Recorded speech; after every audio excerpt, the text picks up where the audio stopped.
KSRTC ಸಾರಿಗೆ ಸಂಸ್ಥೆ ಹೊಸ ಸಾಹಸಕ್ಕೆ ಮುಂದಾಗಿದೆ. ದೇಶದಲ್ಲಿ ಮೊಟ್ಟಮೊದಲ ಬಾರಿಗೆ ಸರ್ಕಾರಿ ಸಂಸ್ಥೆಯೊಂದು ಲಾಜಿಸ್ಟಿಕ್ ಕ್ಷೇತ್ರಕ್ಕೆ ಎಂಟ್ರಿ ಕೊಟ್ಟು ಕ್ರಾಂತಿಕಾರಿ ಹೆಜ್ಜೆ ಇಟ್ಟಿದೆ.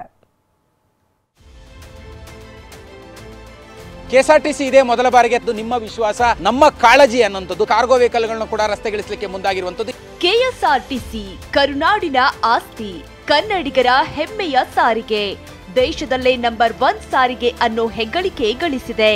ಇದೇ ಕೆಎಸ್ಆರ್ಟಿಸಿ ಈಗ ಕಾರ್ಗೋ ಟ್ರಕ್ಗೆ ಚಾಲನೆ ನೀಡಿದೆ. ಪಾರ್ಸೆಲ್ ಹಾಗೂ ಕೊರಿಯರ್ ಸರ್ವಿಸ್ನಲ್ಲಿ ಹಲವಾರು ಕಂಪನಿಗಳು ಈಗಾಗಲೇ ಪೈಪೋಟಿ ನಡೆಸುತ್ತಿವೆ. ಈಗ ಲಾಜಿಸ್ಟಿಕ್ಸ್ ಕ್ಷೇತ್ರಕ್ಕೆ ಕೆಎಸ್ಆರ್ಟಿಸಿ ಕಾರ್ಗೋ ಲಗ್ಗೆ ಇಟ್ಟಿದೆ. ಸಾರಿಗೆ ಸಚಿವ ರಾಮಲಿಂಗಾರೆಡ್ಡಿ 20 ಕಾರ್ಗೋ ಟ್ರಕ್ಗಳಿಗೆ ಚಾಲನೆ ಕೊಟ್ಟಿದ್ದಾರೆ.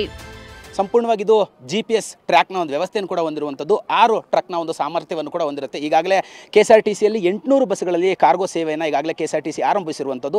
ಈ 20 ವಾಹನಗಳನ್ನು ಪ್ರತ್ಯೇಕವಾಗಿ ತೆಗೆದುಕೊಂಡಿರುವಂಥದ್ದು. ಇದು ಟಾಟಾ ಕಂಪನಿಯ ವಾಹನಗಳು ಕೂಡ ಆಗಿರುತ್ತೆ. ಈ ಟಾಟಾ ಕಂಪನಿಯ ವಾಹನದಲ್ಲಿ ಅಂದರೆ ಹಾಲಿರ್ಬೋದು, ಈ ಥರ ಬೇರೆ ಬೇರೆ ಅಂದರೆ ಕಂಪನಿಯ ಒಂದು ವಸ್ತುಗಳನ್ನು ಸರಬರಾಜು ಮಾಡಲಿಕ್ಕೆ ಕೂಡ ಈ ಒಂದು ವಾಹನದಲ್ಲಿ ಒಂದು ವ್ಯವಸ್ಥೆಯನ್ನು ಕೂಡ ಮಾಡಿದ್ದಾರೆ. ಒಂದೊಂದು ಟ್ರಕ್ 6 ಟನ್ ಸಾಮರ್ಥ್ಯ ಹೊಂದಿವೆ. ಕೃಷಿ, ಟೆಕ್ಸ್ಟೈಲ್, ಆಟೋಮೊಬೈಲ್ ಕ್ಷೇತ್ರದಿಂದ ಕಾರ್ಗೋಗೆ ಬೇಡಿಕೆ ಹೆಚ್ಚಿದೆ. ಆರಂಭದಲ್ಲಿ 9 ಜಿಲ್ಲೆಗಳಿಂದ ರಾಜ್ಯದ ವಿವಿಧ ಭಾಗಕ್ಕೆ ಟ್ರಕ್ ಸೇವೆ ನೀಡಲಾಗುತ್ತಿದೆ. ಪೀಣ್ಯದ ಬಸವೇಶ್ವರ ಬಸ್ ನಿಲ್ದಾಣವನ್ನೇ ಕಾರ್ಗೋ ಡಿಪೋ ಆಗಿ ಬದಲಾಗಿದೆ.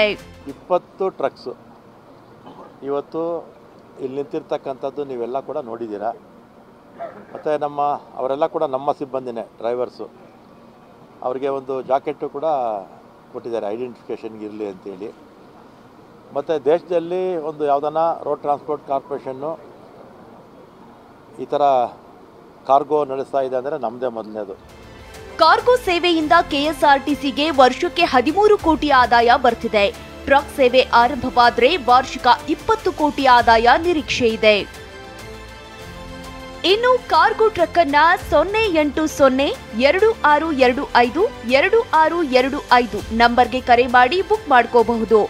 logistic@ksrtc.org ಇಮೇಲ್ ಮಾಡಿ ಬುಕ್ ಮಾಡ್ಕೊಳ್ಬಹುದು. ಅಲ್ಲದೆ ಕಾರ್ಗೋ ಸೇವೆಗೆ ಪ್ರತ್ಯೇಕ ಆಪ್ ಸಹ ರೆಡಿ ಆಗ್ತಿದ್ದು ಆಪ್ ಮೂಲಕವೂ ಸೌಲಭ್ಯ ಪಡೆದುಕೊಳ್ಳಬಹುದು. ಸದ್ಯಕ್ಕಂತೂ 20 ಟ್ರಕ್ಗಳು ರಸ್ತೆಗೆ ಇಳಿದಿವೆ. ಸಂಕ್ರಾಂತಿ ಹೊತ್ತಿಗೆ 100, 1 ವರ್ಷದೊಳಗೆ 500 ವಾಹನಗಳು ಸೇವೆಗೆ ನೀಡಲು ಕೆಎಸ್ಆರ್ಟಿಸಿ ಪ್ಲಾನ್ ಮಾಡಿಕೊಂಡಿದೆ. ಕಿರಣ್ ಸೂರ್ಯ, TV9 ಬೆಂಗಳೂರು.